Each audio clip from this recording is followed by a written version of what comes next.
wrestling fans? My name is Brian Crazy, and you are watching the F brand of wrestling and entertainment here on YouTube.com.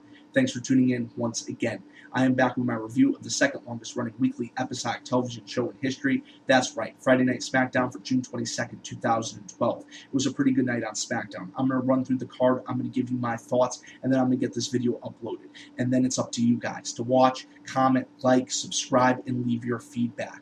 Leave your feedback, whatever it may be. If you liked tonight's episode, if you didn't like tonight's episode, if you'd like to see something new featured in the show, if you didn't like how I presented something, any sort of feedback will be respected and will be considered. But if you come on here just trying to attack another YouTuber, I'm not for that. And any of you guys that leave comments, rest assured, if someone tries to come after you, I will stand up for you. So we start off SmackDown with the Big Show.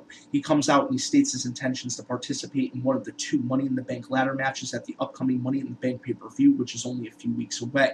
He is interrupted by Brodus Clay. Brodus Clay still has a problem with the Big Show after getting knocked out a few weeks ago, and hell, I would too. We see Brodus Clay and the Big Show end up going back and forth. This breaks out into a brawl, and Brodus Clay is then blindsided by David Otunga. David Otunga attacks him from behind, and the Big Show just absolutely dominates and decimates Brodus Clay from this point on. This is where we see the Big Show end up leaving the ringside area, and then David Otunga feeds on the scraps. Then he ends up mocking Brodus Clay. He dances to his ring music and does some of his signature poses to close out the segment. And I've always likened David Otunga to Carlton, and man, when he started dancing tonight, if any of you guys remember Carlton Banks, you will remember, you will know what I'm talking about. Then we go into the first match of the night. Ryback picked up the win over two local wrestlers, and Ryback is an incredibly promising talent. He has a lot of promise, and I can't wait till he starts going against established members of the WWE roster. Then we go into a backstage segment with Vicky Guerrero, Mick Foley, and Yoshitatsu. And then we go into the first Raw 1000 moment of the night, where we see Marty Jannetty pick up the win over Shawn Michaels in an Intercontinental Championship match from so many years ago. But this was an incredible match. Actually, during the break, I ended up throwing this match on YouTube real quick. And my God, Marty Jannetty was the underdog going into this match. By the end of the night, he walked out Intercontinental Champion. Then we go into the next match. We see Alberto Del Rio square off against the Intercontinental Champion Christian in a non-title match. Del Rio ends up picking up the win. We see a lot more aggression out of Alberto Del Rio. He's a lot more aggressive in the ring, and he absolutely just focused on Christian's arm, and when it came time, locked in that cross arm breaker for the win. Post-match, Cody Rhodes comes out and attacks Christian, yet again feeding on the scraps, very similar to the situation we saw earlier in the night. Then we go into Kane versus Daniel Bryan. AJ is the special guest timekeeper during this match, and I really like where this whole WWE Championship feud is going.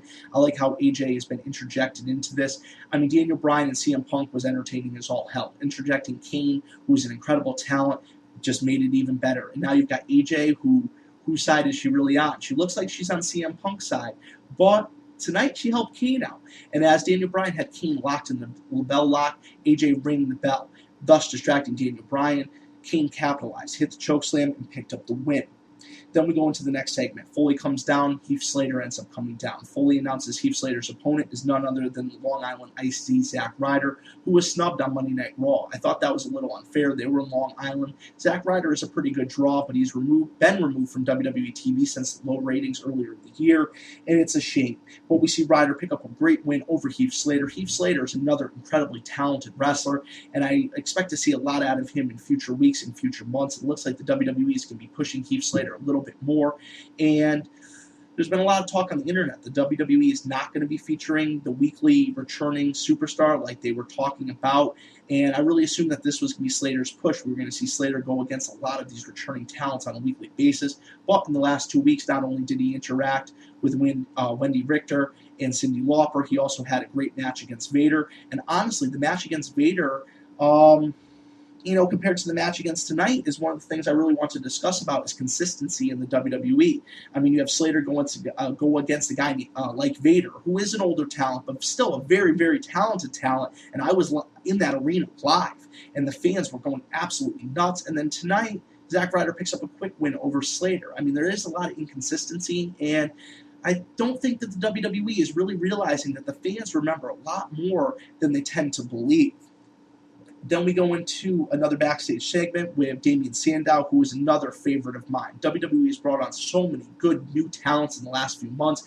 Ryback, Sandow, Dean Ambrose has been working a lot of dark matches. Very, very talented wrestler. I mean, the primetime players have been elevated to SmackDown. I mean, just an incredible talent that has been brought in. And this is a real funny backstage segment. Then we go into the WWE Rewind, which is the four-way dance, the number one contenders tag team title match from the No Way Out pay-per-view, where we saw AW, Mr. All-World, turn on Epico and Primo and side with the primetime players, helping them gain that win. Then we go into tag team action, the Usos versus the primetime players. We see the primetime players pick up the win over the Usos. They were accompanied to the ring by their manager, AW. Then we go into a backstage segment with Epico and Primo. And Primo just knocked AW out with a strong left hook. We see these two teams brawl until they're separated by officials. Then we go into an in-ring segment with Santino Marella. A crazed Santino fan ends up coming into the ring. She's donning the Santino shirt. She's got the Cobra sleeve on. Cobras end up kissing and she ends up making out with Santino. Santino's left laying in the ring with this crazy expression. Funny segment. I mean, just add a little humor to the night. And I have no problem with humor segments. I think they're great, and I enjoy Santino Marella. I think he's a great talent. I think he's done very good for the cards that he's been given. And I think he's excelled in his position a lot more than a lot of other superstars that have been put in similar positions.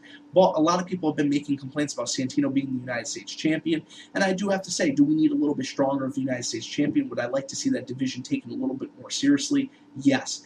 But I'm not going to take anything away from Santino. He's an incredibly talented athlete, and that's the one thing that we do try to get across here at the F and Brand of Wrestling and Entertainment is our message, that we respect the athletes, regardless if we like the gimmicks. And trust me, there's plenty of gimmicks that I could list that I did not like over the years, but I respect the athletes. If they go out there and put on a good performance for us and give us their all, then they deserve our respect. If they go out there and put on a piss-poor performance and their heart's not in the game, then they don't deserve our respect. It's simple as that. But these guys can go out there, they could end up paralyzed, they could end up severely injured. You know what? It is pre-staged combat, but the injuries are real, and we need to respect these guys. That is my message, and please take it to heart. Think about what I just said. Then we go into the final Raw 1000 moment of the night. It is the segment where Mr. McMahon is in the hospital. He gets a surprise visit by Mankind, which is the first time we see Mr. Sacco. And then also, none other than Stone Cold Steve Austin, probably one of my favorite Mr. McMahon moments ever in the WWE. McMahon gets cracked over the head with that bedpan.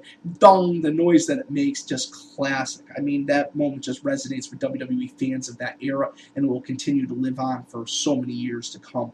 Then we go to the main event, the World's Heavyweight Champion versus Dolph Ziggler in a non-title match. This is a rematch from the No Way Out pay-per-view, and believe it or not, incredible match, just like the match at No Way Out was. But this is my problem. Not that I dislike Sheamus. Sheamus has come a long way since first joining the WWE as Sheamus O'Shaughnessy down in FCW. And he's become an incredibly talented superstar. Not that he wasn't talented when he first broke in, but he's just matured so much. Nobody's perfect when joining the business. And everybody's going to learn and grow on a weekly basis. If someone come in perfect, what are they going to do? Just get worse over the years? I mean, come on. Honestly, think about that. And I really would have liked to see Dolph Ziggler pick up the win. It was a non-title match. It wouldn't have really hurt Sheamus for Dolph Ziggler to pick up the win here, and it would just continue his momentum towards a future world title shot.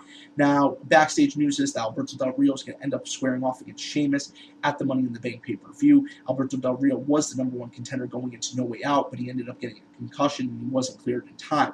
A lot of fans have posed a question. Well, he wrestled the following night on Monday Night Raw. He was cleared right before No Way Out. But they already, went to their backup plan. They already got Dolph Ziggler in the mix, and what are they going to do? Well, this guy's not getting the title shot, but this guy is. Well, you know what? The second guy's not getting it. We're going back to the first guy. I mean, they can't flip-flop like that. So either we're going to see Alberto Del Rio square off against Sheamus, or the rematch that I really want to see, even though I'm a huge Del Rio fan, I want to see Ziggler go against Sheamus one more time.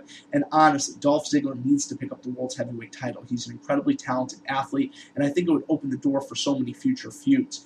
But with Wade Barrett making his return to the WWE very soon, and the same with Randy Orton, I can see three-way dances between Orton, Sheamus, and Barrett. Remember, Wade Barrett was feuding not only with Randy Orton, but also the current World's Heavyweight Champion, Sheamus. It was a great night on SmackDown. I hope you guys got to get a little bit of my insight. I'm sure there's a whole bunch more I could say, but I'm going to cut it here. I'm going to get this video up, and I'm going to let you guys comment with your thoughts. Please leave your comments below, whatever they may be, and I can't wait to read them, respond to them, and get the next video up for you guys. This channel would not exist if it wasn't for you, the fans and subscribers, and I thank you for your loyalty. I thank you for being loyal fans of the F and Brand of Wrestling and Entertainment here on YouTube.com. I am your host, Brian Crazy. Thank you for watching, and I'll catch you later.